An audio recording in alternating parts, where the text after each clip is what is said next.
Welcome to NTD News Today. I'm Don Ma. Here are today's top stories. Japanese Prime Minister Sanae Takaichi's party is expected to win big in today's snap elections, potentially strengthening ties between the U.S. and Japan. A senior research fellow from the Japan Forum for Strategic Studies weighs in on what the results could mean for the two nations. Israeli Prime Minister Benjamin Netanyahu is moving up a planned White House meeting with President Trump, now expected to happen this Wednesday. The sudden change comes just one day after the U.S.-Iran talks in Oman last Friday. Meanwhile, U.S. envoy visited the USS Abraham Lincoln near Iran's shores, and Tehran warns it will strike U.S. bases if attacked. Three-time alpine skiing medalist Lindsey Vonn crashes during her run on Sunday, ending her bid for an Olympic downhill title. Today Show anchor Savannah Guthrie sending a video message to her mother's kidnapper saying she and her family will pay for her mother's Nancy's safe return. That's as officials investigate the authenticity of a second ransom note. Love, commitment, and connection. This week is National Marriage Week. We speak to the spokesperson of the celebration about strengthening marriages, creative ways to show love, and ideas for stronger communication and family teamwork.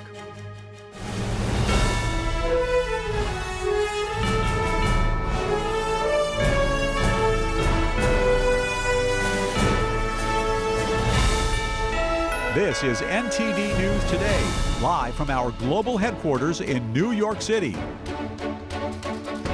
Good afternoon, and thank you for joining us today. Japan's ruling Liberal Democratic Party, led by Prime Minister Sanae Takaichi, is projected to win a decisive victory in today's snap election. Takaichi, Japan's first female prime minister, is seeking a strong public mandate just 4 months after taking over as party leader. According to exit polls, her government's approval ratings have mostly remained above 70%. Japanese media project the LDP will secure about 300 of 465 seats in the House of Representatives. Voters across the country braved snow and freezing temperatures to cast ballots in Japan's first midwinter national election in 36 years. Takaichi has a slightly different vibe compared to what we have seen so far in the political scene. So I'm feeling somewhat hopeful. That's why I voted. Unlike previous elections, I believe this one stands at a crossroads for Japan. This is a precious vote, and I felt a sense of duty that I absolutely must cast it. I hold Takaichi in high regards as Japan's first female prime minister and her strong leadership. However, since not everyone within the LDP supported her, there were times when I felt she couldn't get the support she needed to do what she wanted to do. Despite strong polling numbers, Takaichi and the ruling party faced a strong opposition compared to previous elections. Former coalition partner Komi Ito joined forces with the Constitutional Democratic Party of Japan, forming the largest opposition bloc in the lower house. Voter turnout surged even before Election Day. Early voting hit a record high of more than 27 million people. That's about 26% of eligible voters. It's roughly 6 million more than in the previous lower house election in 2024. Takaichi has also drawn international attention by establishing close ties with President Trump, who had publicly endorsed her. Both leaders have signaled support for increased defense spending in Japan. In order to make Japan and the United States stronger and more prosperous, I want to work together with President Trump to build a new golden age of the Japan-U.S. alliance. Thank you. I'd also like to congratulate you on being the first woman prime minister. That's a big deal. That's a big deal, and I want to congratulate you on that. I think that has to be called out. And you're going to do a fantastic job, and we're going to have a fantastic relationship. Thank you very much. If the projected results hold, Takaichi is expected to strengthen Japan's alliance with the U.S., focusing on defense and regional security. She has backed increased military spending and closer cooperation with Washington. The decision comes as regional tensions with China continue to grow over Taiwan. Last year, Takaichi warned that any Chinese attack on the island could trigger a military response from Japan. In a Truth Social post last Friday, Trump gave Takaichi his total endorsement and says he plans to host her at the White House in March. Takaichi is scheduled to hold a press conference tomorrow to discuss the election results and outline her foreign policy priorities moving forward. And here are some more reactions from Japanese voters braving the cold to cast their ballots today. Well, we hardly ever have elections like this to begin with, and this time it just happened to coincide with such heavy snow. So I think it'll be an election to remember. I do support Prime Minister Takaichi. However, regarding the consumption tax reduction, well, originally they should have introduced something like the reduced tax rate system used in Europe from the very beginning. Instead, what we ended up with was something halfway done, a so-called reduced tax rate that doesn't really have much meaning. So I think that's where various problems arise from. I'm not satisfied with things since Takaichi became prime minister. I do feel that taxes are being deducted a bit too much. The actual pay we take home is so very little, and in Japan they impose a lot of different taxes. I think the consumption tax is the biggest one. So many taxes are taken that, honestly, it feels like it's putting real pressure on people's lives. I think we keep changing prime ministers way too often. This time, Japan got its first female prime minister, Ms. Takaichi. But, you know, her term so far has been quite short, and people overseas will probably think, oh, Japan just changed leaders again. I feel that it would be better if she could stay in office longer and understand our country more deeply and handle diplomacy with other countries more effectively. Joining us to discuss Japan's legislative election today is Grant Newsham, retired Marine Corps Colonel, former U.S. diplomat, and senior fellow at the Center for Security Policy. Colonel, always great to have you on the show. So why are people watching this election closely? What's the results going to signal? And Takaichi had said that she would resign if her coalition failed to secure a simple majority. But it looks like now her governing party is on course to strengthen its position in the lower chamber. What do you think? Well, one hesitates to use the word tectonic shift, but that's what you're seeing in Japan. It's finally getting away from the sort of self-imposed handcuffs put on by World War II and the subsequent generations that saw that they just really couldn't act like a normal nation. And Takaichi represents a younger generation. She had huge support from them and also from even older people who realized that Japan has to do some pretty basic things, and that is to have a normal defense, stand up for itself, have a solid relationship with the United States, but also she's one of the first politicians who's actually done her homework. She's very well informed, but also she's talking about making life better for the average Japanese. And you think, well, maybe someone else has said that. No, she's really the first one. And they're much too heavily taxed is the big problem. And their salaries are much too low. And if you're making $40,000 a year, you're probably not going to have 6 children. So this really is a change from the old Japan that we saw really from about 1946. So this is significant. Okay, so exit polls are showing positive results for Takaichi, and you're talking about this is significant. So what change could it mean for Japan if her party wins big? What are we likely to see? Well, you're likely to see a Japan that doesn't apologize for everything, that isn't afraid of its shadow, that will actually stand up to itself, stand up to China. And this is something we just haven't seen. You've noticed that she has not backed down or apologized for this pretextual assault on her by the Chinese for a comment she made regarding Taiwan that was asked by a Diet member who is known to have deep family business ties with China. He was probably asking on China's behalf. She hadn't backed down. And you're going to see a Japan with a defense that is actually useful. There's a lot of work to be done, but Japan's military now is not even the sum of its parts. But she has some excellent advisors, and she has done her homework. So you're going to see a more capable Japan in terms of national defense, and she also understands the importance of economic strength and economic security as part of that defense, and she's taken some good steps in that regard. The relationship with the Americans, that is going to be intensified. And that is what Japan needs to defend itself. But as importantly, it's what America needs if it's going to hold its own in the Asia-Pacific. It has got to have a solid relationship with Japan and a Japanese military that is capable and also that can actually operate with the Americans. So if people take advantage of the opportunity here, this could be a very different dynamic in the Asia-Pacific, where I say a more confident Japan is actually standing up for itself instead of, as I noted, being afraid of its own shadow. Okay, so Colonel, you bring up China. You brought up the relationship with the United States. I'll ask you about China first. How How does this impact China? Does this election matter to Beijing? It sure ought to. In fact, Washington ought to send a thank you note to Xi Jinping for having gotten the Japanese to take their defense seriously, finally. The Chinese do not want to have to deal with a capable, sort of a strong Japan with a strong defense, or a Japan that is solidly linked to the United States. They much prefer to go after their victims one-on-one.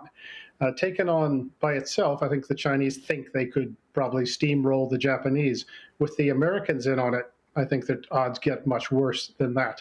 So whenever China tells you what it doesn't want, someone to do, you know they're probably doing something right. So when they warn about Japanese militarism, even though there's no such thing, it tells you that a militarily capable Japan, capable of defending itself, is something the Chinese really don't want. When they talk about blocks, and what they mean is their victims getting together to defend themselves. So a good U.S.-Japan relationship is something they don't want. And Japan is also reaching out to a number of other countries in the region, has established military relations to go along with their strong economic ties.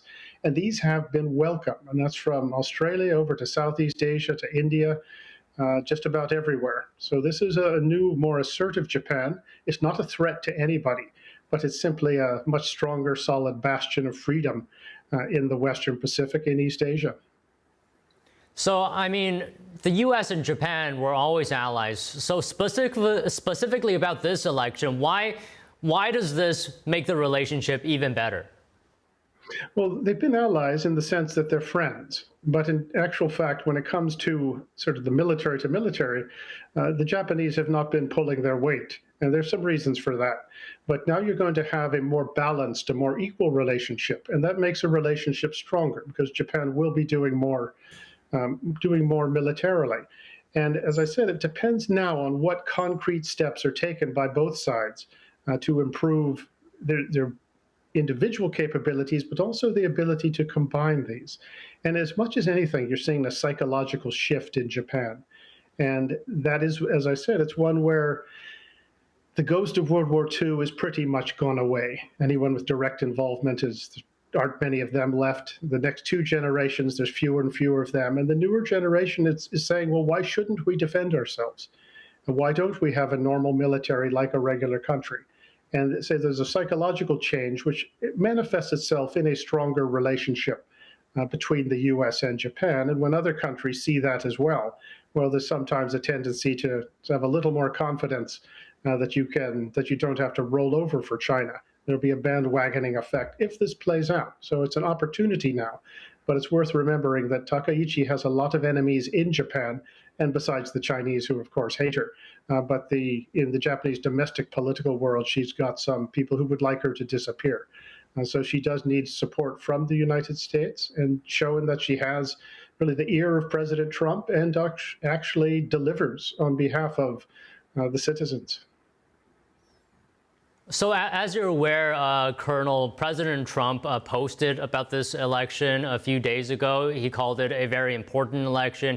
He also said that he's going to invite Takaichi to the White House in March. How would you describe President Trump's relationship with Takaichi? I think it's good. I think it speaks for itself. I think you can take it at face value. He does understand the importance of Japan. One never quite knows, of course, with President Trump, what sort of a deal he's trying to work out. So the Japanese are very sensitive to any suggestion that the Americans are sort of going over them and trying to cut a deal with China that might leave Japan out in the cold. But that's not a function of the Trump administration. This has been something they've worried about for the last 30 years at least. So it needs to be handled carefully. But you do have to make it clear to everyone who's watching that Japan is America's primary ally in the region, if not the world, and that there's no question about that. So that's an important thing that does needs borne in mind from the U.S. side. Why did Takaichi call an election a snap election so early into her term? What is the state of the opposition party? Well, the opposition party, I think, as you can see from the results of today's election, they're not completely out yet. But I think the technical term is they got whapped. They really got hammered. And it's not surprising. The opposition party doesn't really know what it's for. It really doesn't have a platform. And then when I say the opposition party, it's actually become a coalition of a party called Komeito. Komeito used to be the Takaichi's party's coalition partner.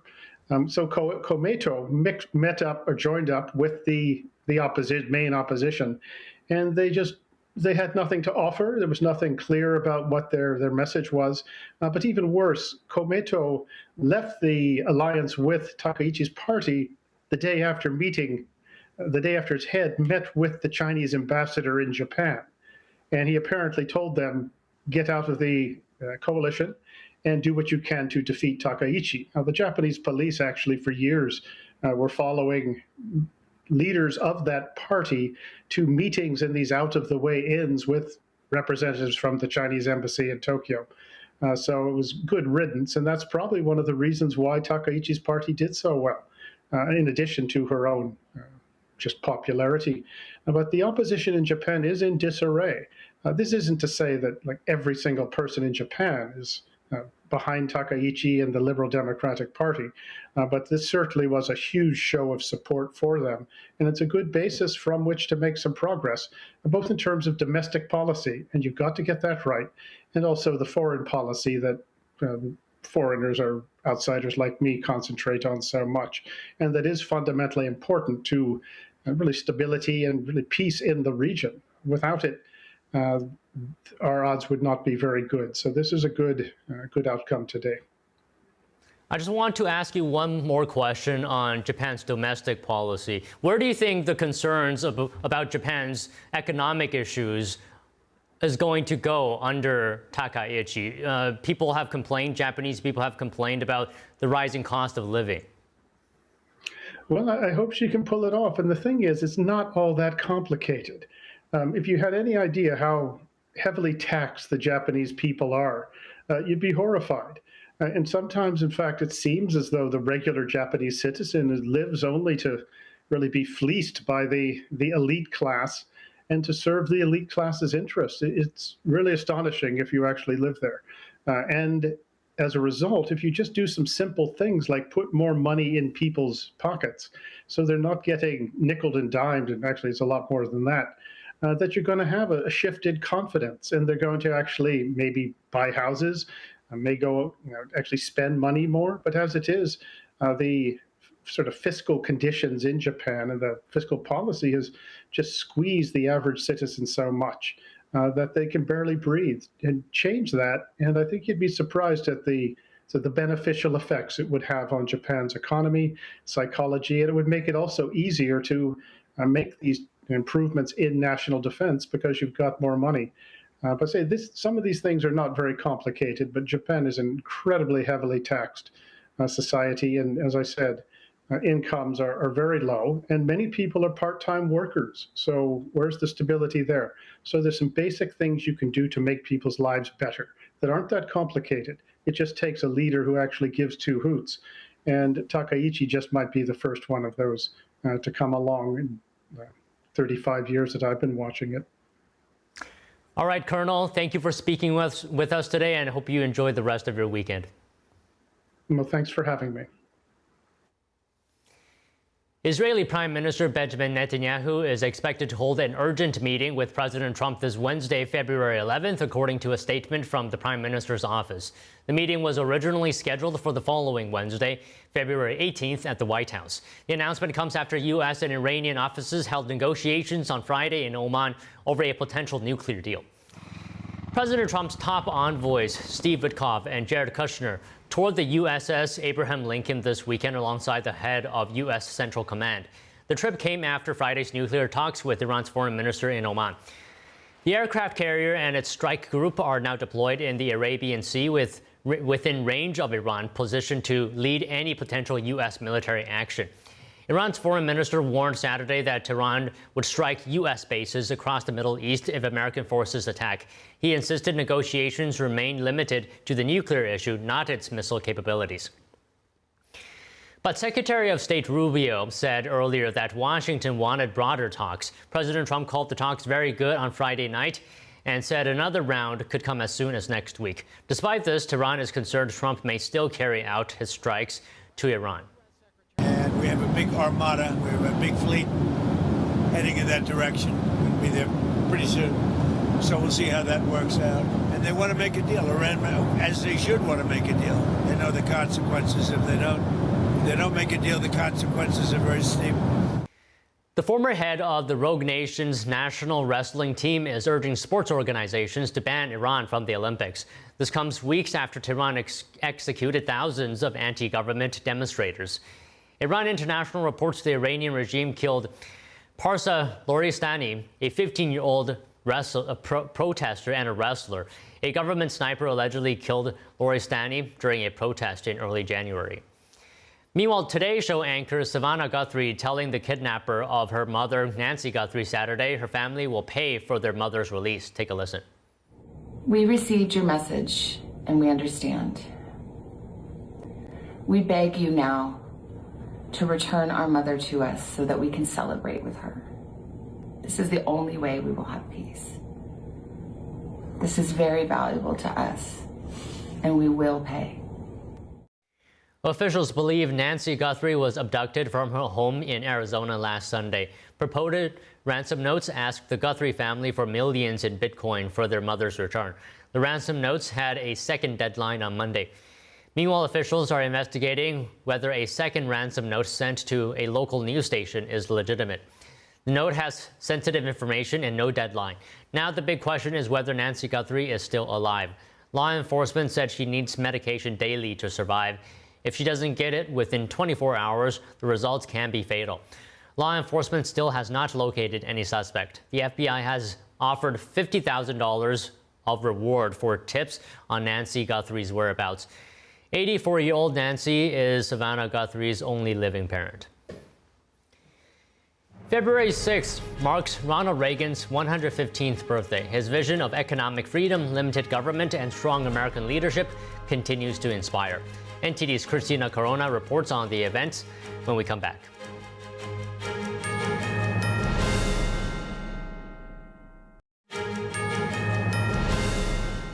February 6th marks Ronald Reagan's 115th birthday commemoration.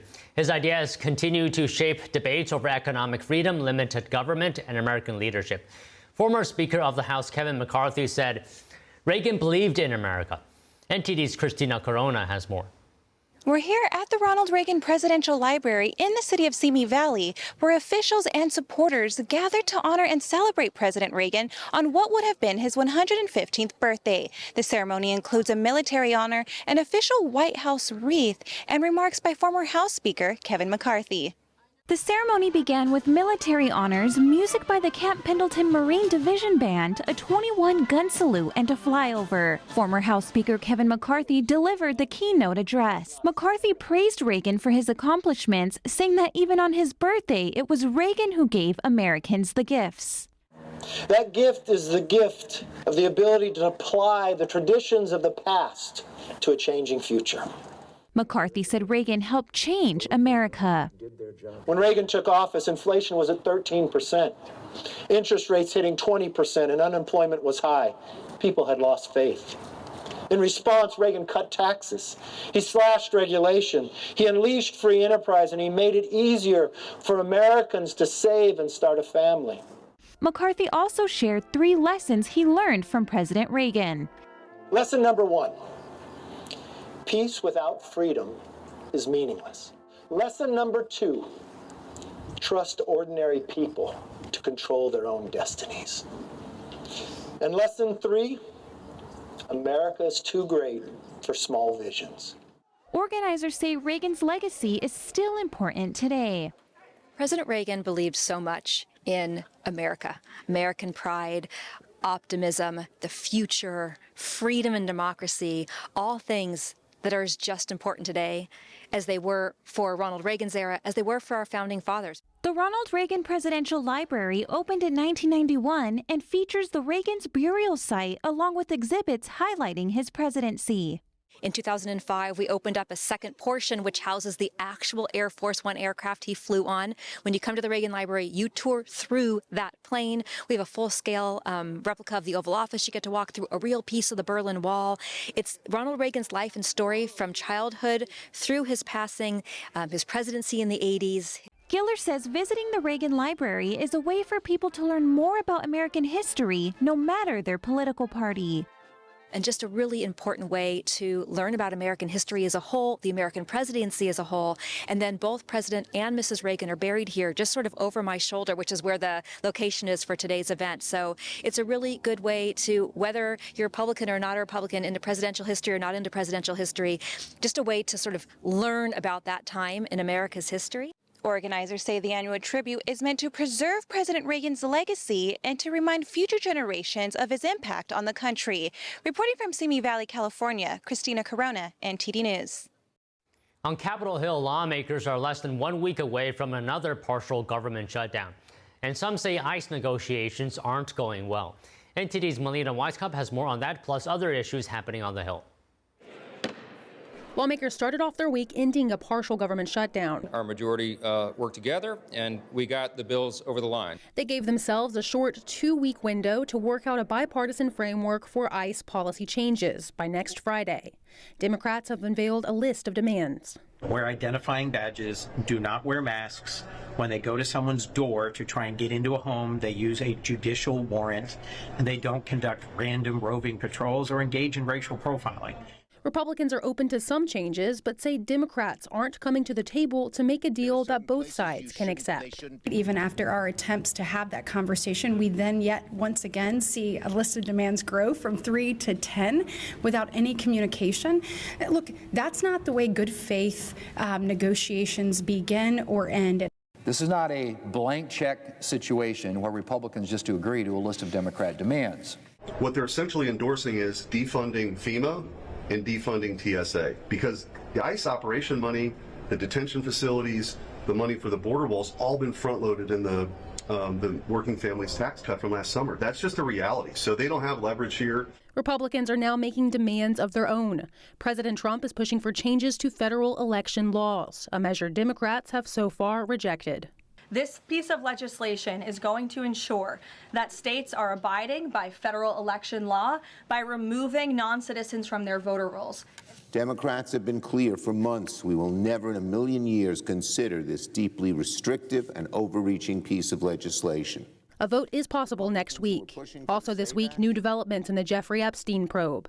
Former President Bill Clinton and Hillary Clinton have agreed to testify to lawmakers later this month. It's going to be videoed. It's going to be the subpoena and the contempt was on a deposition. The former Secretary of State Hillary Clinton wants a public testimony, but Chairman Comer insists it should be videoed instead, saying his committee is very disruptive and members might interfere with questioning. Critical minerals are a crucial aspect of economic and national security. Lawmakers in the administration this week taking action to counter the Chinese Communist Party's predatory practices. We want to eliminate that problem of people flooding into our markets with cheap critical minerals to undercut our domestic manufacturers. The administration establishing a price floor system for critical minerals and forming a trading bloc with allies, while House lawmakers passed a bill to speed up and expand mineral production on federal lands. China's human rights abuses also in the spotlight. On the heels of the International Religious Freedom Summit, lawmakers hosted a hearing to defend religious freedom. Billions of human beings made in the image and likeness of God live in countries where the God-given right to freely exercise their religion is severely restricted. Witnesses say Communist China will spend billions of dollars this year alone to suppress every faith. And they save their greatest anger and bile for the Falun Gong, domestically grown group. We should see them as our greatest ally. These are people behind enemy lines that will stand up to the regime, that will stand up to the oppressors, because they overcome their fear with their interior faith.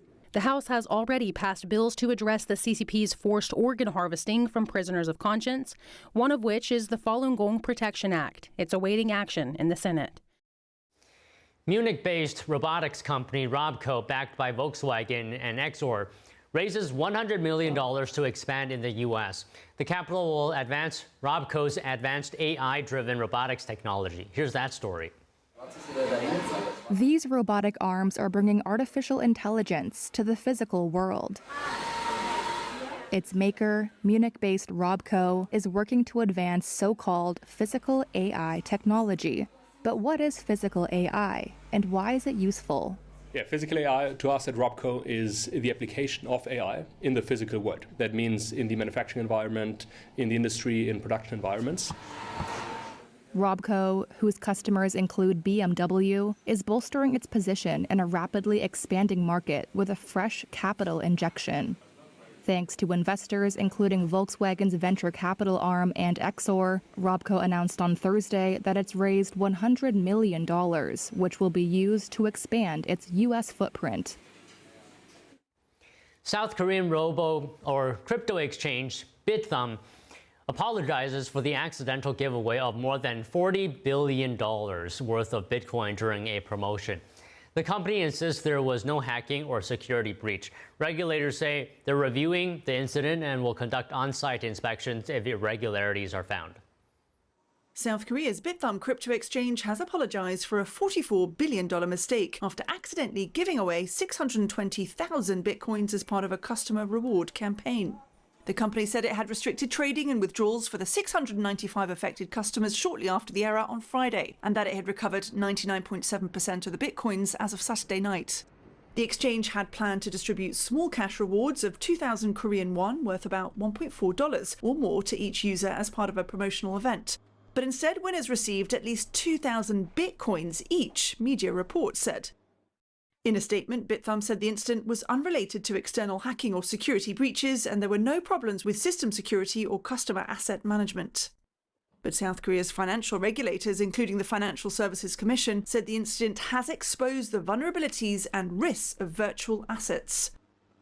After an emergency meeting, the regulators said in a statement they would review Bithumb and other crypto exchanges' internal control systems, as well as their holdings and operations of virtual assets. And if irregularities are found, an on-site inspection would be launched, the statement said. Bitcoin is the world's largest cryptocurrency. Charts from Bithumb Exchange show Bitcoin prices briefly slumped 17% on Friday evening after the incident, but later recovered. Love, commitment, and connection. This week is National Marriage Week. After the break, we speak with a National Marriage Week spokesperson about strengthening marriages, creative ways to show love, and ideas for stronger communication and family teamwork. We'll see you back here shortly.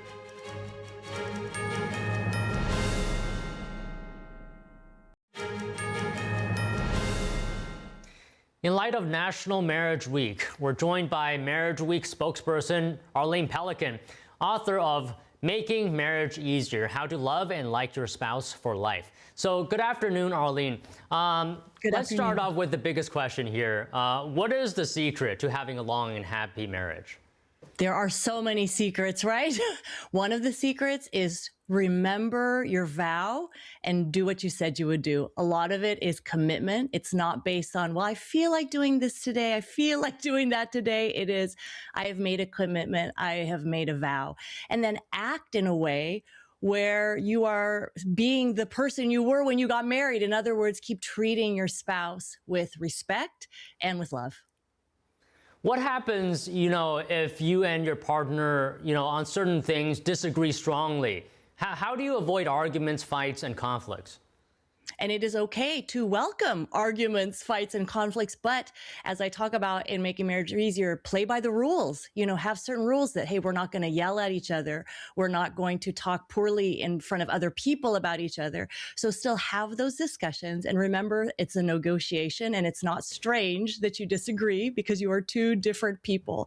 Do your best to understand your spouse's point of view, to understand, and do your best to communicate calmly, without emotion, right? Your side, to come up with the best solution together.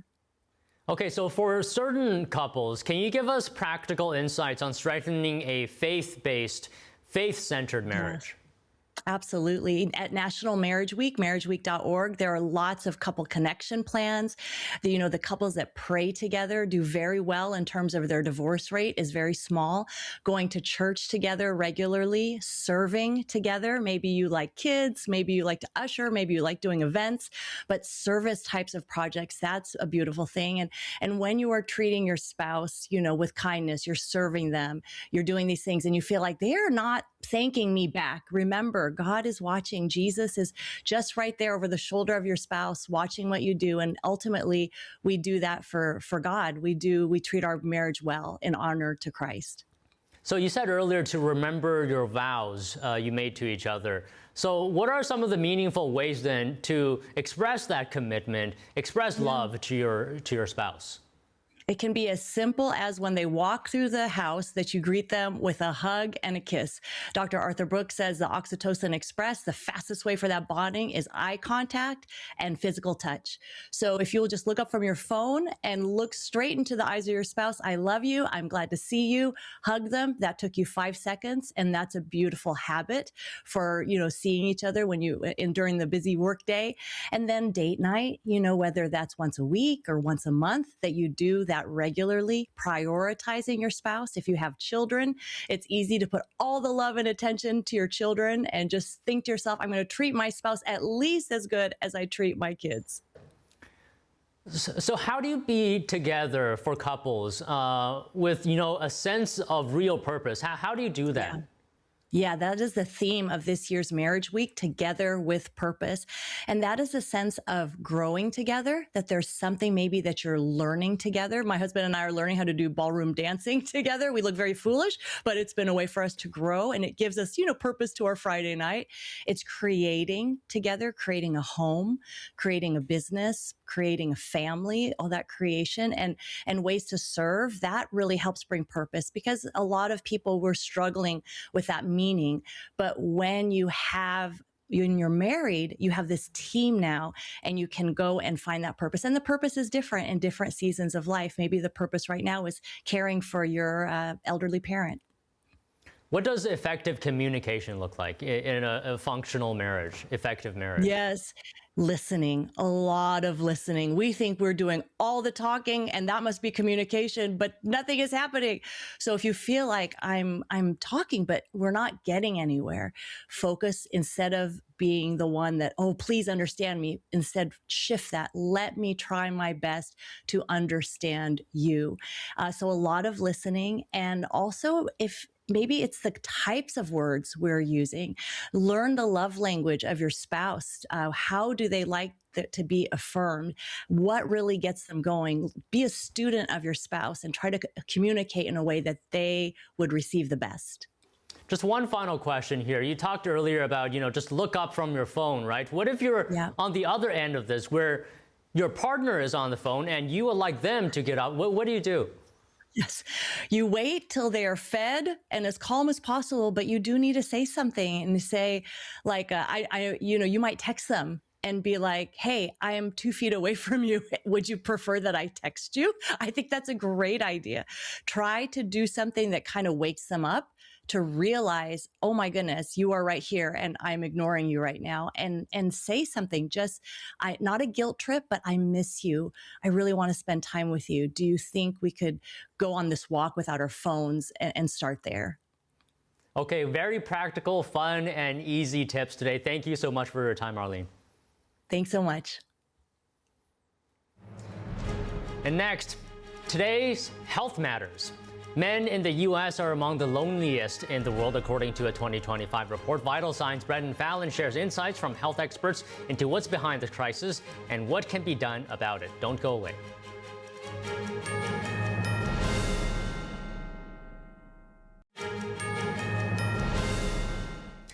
Welcome back to NTD. I'm joined in studio now by NTD health correspondent and host of Vital Signs, Brendan Fallon.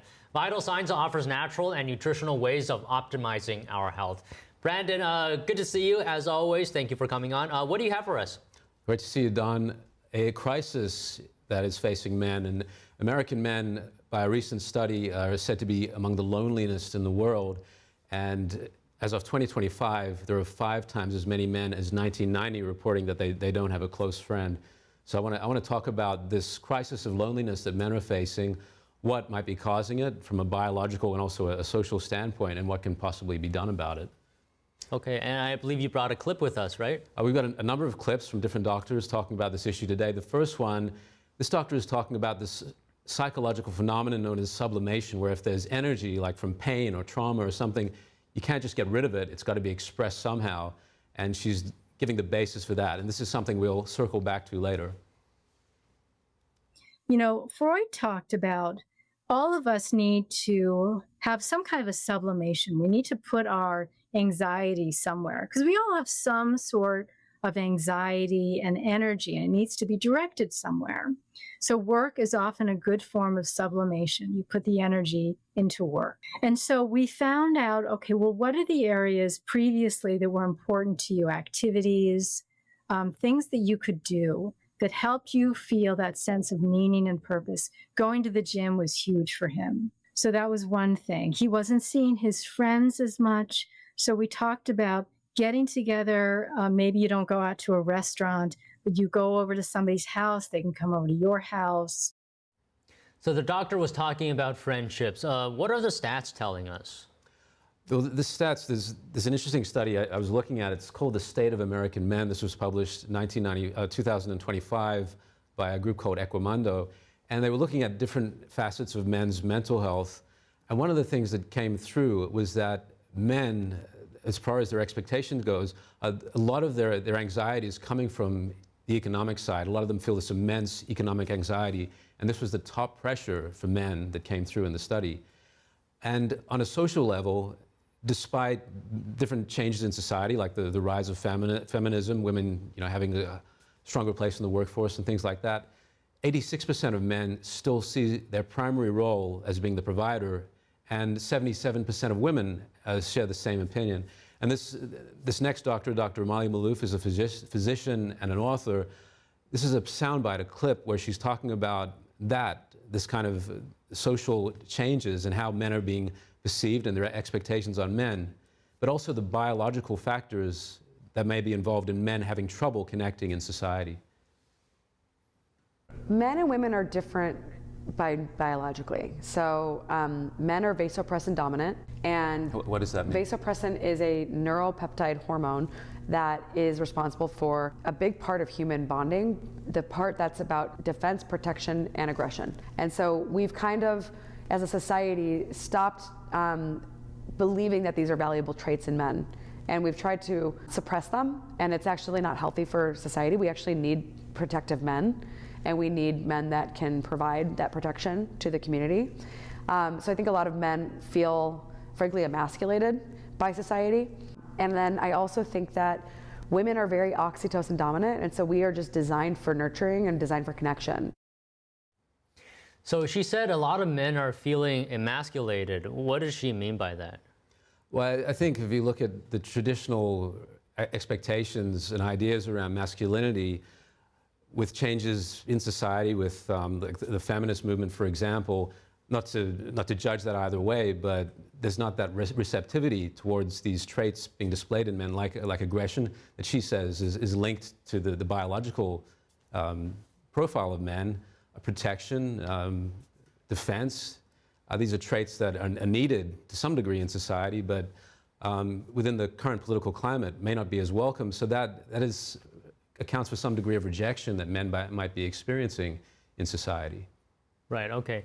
I do believe you have another clip here for us. Would you like to explain a little bit before we play it? Sure. Now, this clip is from a doctor I recently interviewed, Dr. Brad Jacobs, who's an internist and also an integrative medicine doctor. And he's talking also from a social standpoint, coming from a slightly different angle about how men might have been affected and how they might be responding in perhaps unhealthy ways to changes in society, the way that men's relative balance of power in society. I think men are in crisis. I think your stats are correct. I think Scott Galloway speaks to some of the stats you mentioned.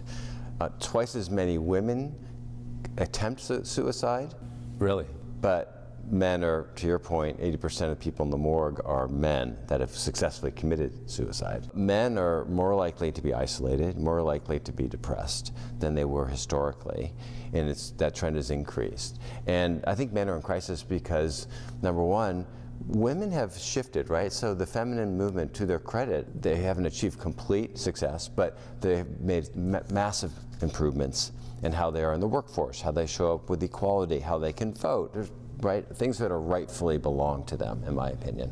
And some men feel like, well, it's a zero-sum game. So if they have more, then I have less, and it's a threat. Anything you'd like to add to what the doctor was saying?